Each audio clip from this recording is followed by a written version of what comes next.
大曹さんも分1玉で。フード付きマフラー編みました。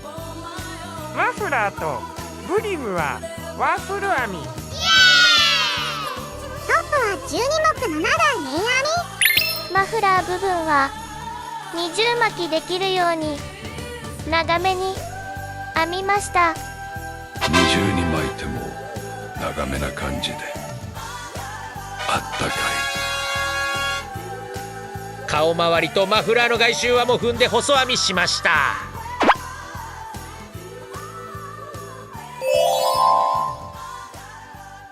ふわふわで暖かいです。長めなのでリボン結びもできます。